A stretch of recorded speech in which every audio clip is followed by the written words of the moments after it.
Greetings, Cross Pointers. God's grace to you today. Good to be with you back on video. I was gone for a couple weeks. One, I was in Colorado, and then last week we let Pastor Melanie do the video to share with you her resignation and heading off to be the lead pastor at Rising Sun. And we're excited for her. Be praying for the Long Acres. But I'm glad to be back with you again today, and just want to give you some highlights of things happening in the life of our fellowship and so many good things. This is going to be a little longer video today, so go ahead and get comfortable.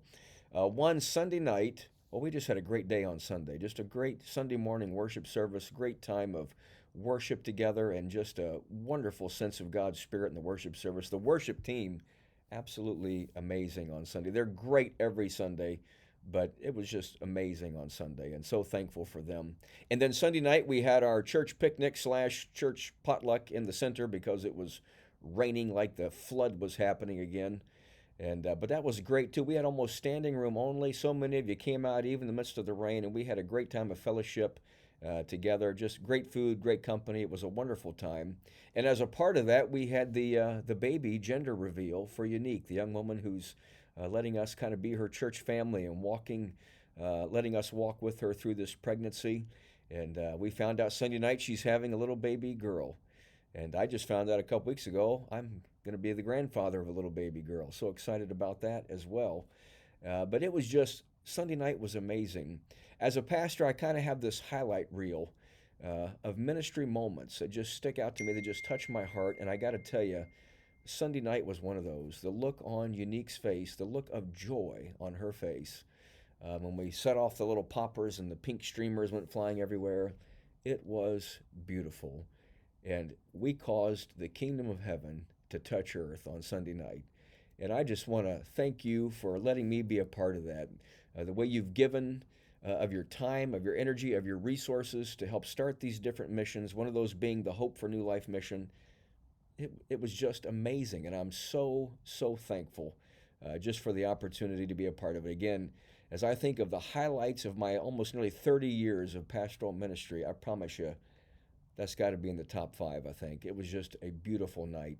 And so thank you. In fact, we got a wonderful picture of it that Brianna Heath took.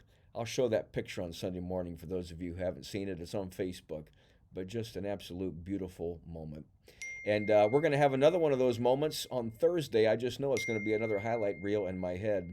Because on Thursday, Hope for New Life also, you raise money to help sponsor the adoption of little Aria. I call her Ariana half the time. Little Aria's adoption will be Thursday. And I plan to be there with Matt and Colleen and celebrate with them. And I know that's going to be another highlight moment. And again, your giving is what is making that possible. And so just so excited to be a part of that.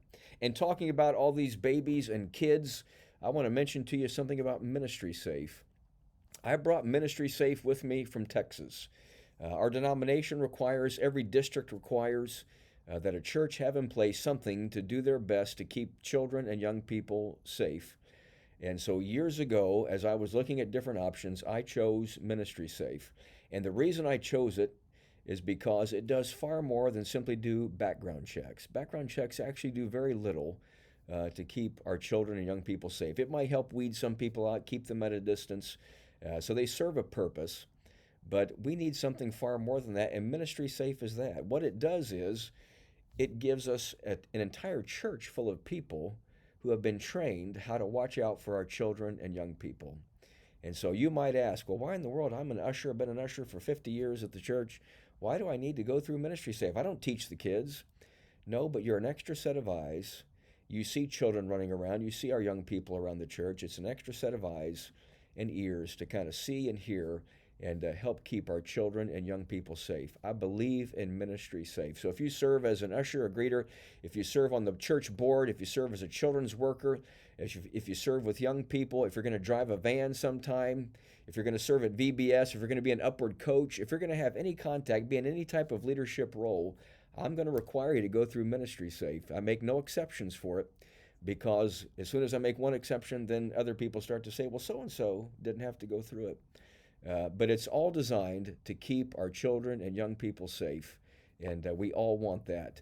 So you'll be hearing more about Ministry Safe in the days ahead. So many of you have already gone through it, and a lot more of you are going to go through it in the days ahead. It's a great program, And it does a lot to help make Cross Point Church of the Nazarene a safe place for our children and for our young people. Something else I'm excited about coming up is on starting October the 2nd. That's going to be Pastor Melanie's last Sunday. And so she's going to preach for us that Sunday. But October the 2nd, we're going to start taking the offering again in the service. Now, you can still drop your check in as you come in. You can still give online. We're not changing any of that. But the giving of our offering should be a part of our worship service. We give because we have received. So starting October the 2nd, we're going to do that again. You'll have a chance to give in the offering plates if you want to do that. And we'll do that during the announcement time. And then the offering plates will be brought forward.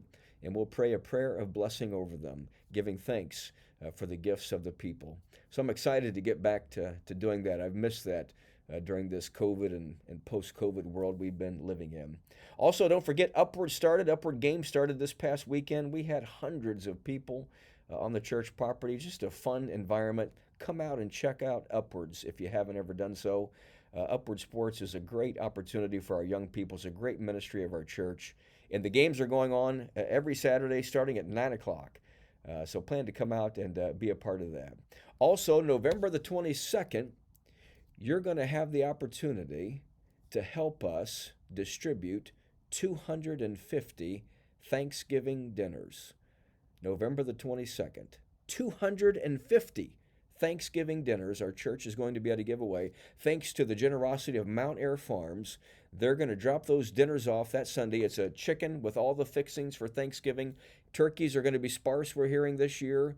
They're also going to be very expensive. This is going to be a blessing to many people. So here's what we're going to want you to do. If you need one, you're going to sign up to come pick one up on November the 22nd. We also want you to pick at least one more up for a needy family, for somebody you know who could use the blessing. Inside that box is going to have a note from our church there for them, and we want you to help deliver them for us. November the 22nd, 250 Thanksgiving dinners going out around our city. I'm excited about that. Plan to sign up starting this very Sunday at the Connection Point at the Welcome Center over there. We want to help you be a blessing to our community.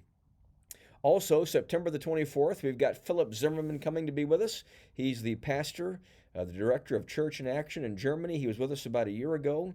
He's going to be back on the evening of the 24th at 6:30. We're going to have desserts and coffee and drinks here in the center, and he's going to share there, talk about just what we did last Sunday night, causing the kingdom of heaven to touch earth.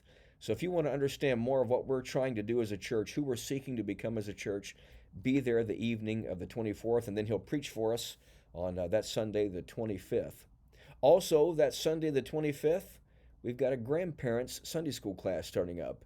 You know, we often have classes for parents about how to parent your children, you know, how to discipline, all those kind of things. This is for grandparents, how to be a spiritual blessing to your grandchildren. So look for that class. It starts September the 25th, led by Gail and Earl Robinson. It'll be during that Sunday school hour there, 9 to 10 o'clock, a grandparents class starting September 25th. I'm excited about that. And then let me close with this. We're already preparing for the holidays here at Cross Point. I know it seems early, but there's so much to do. We're already getting ready. So get your pens out, write these dates down, get your calendars, go on your phone, open up your calendar app, get ready to type this in, all right? I'm going to give you some of the key dates. This isn't everything, but this is some of the key dates. November the 20th, we're going to have our all-church soup dinner. We haven't had that since before COVID hit, so we're getting back to it finally. We hoped to have it last year. We had an outbreak of COVID happen, right? This year, soup dinner is back on November the 20th. And I talked about it in the sermon on Sunday. Don't bring bright green pea soup. Nobody wants that. We're going to check the pots at the door. Don't bring that, all right? November the 20th at 4 o'clock in the afternoon, our Thanksgiving soup dinner together. I'm excited to get to do that. November the 27th is the first Sunday of Advent. Hard to believe, but it's going to be here soon. December the 21st at 7 p.m. is the longest night service. That's a service designed for those who feel a sense of grief or loss during the Christmas season. If that's you, please plan to come, 7 o'clock, Wednesday night, November the 21st. If it's not you, but you know someone, bring them, come with them, and attend that service. It's not the longest service It's the longest night service. That's the longest night of the year. It's the winter solstice. And we remember the darkness that some people are going through during the holiday season. So plan to be a part of that. And then Christmas this year, I'm so excited about this. Christmas this year falls on a Sunday. We don't get this very often. It falls on a Sunday. I love Christmas Sunday. If it was up to me, I guess it's kind of up to me because I'm the pastor, but it's difficult to pull off. But I would have church on Christmas Day every year. But this year, December the 25th is a Sunday. We're going to have service at 10:30 like we always do. It'll be some Christmas carols together. Going to read the Christmas story. Going to invite the kids to wear their Christmas pajamas and come. We're going to have hot chocolate and coffee and Christmas cookies. There's going to be a photo booth for you to get your photo made together.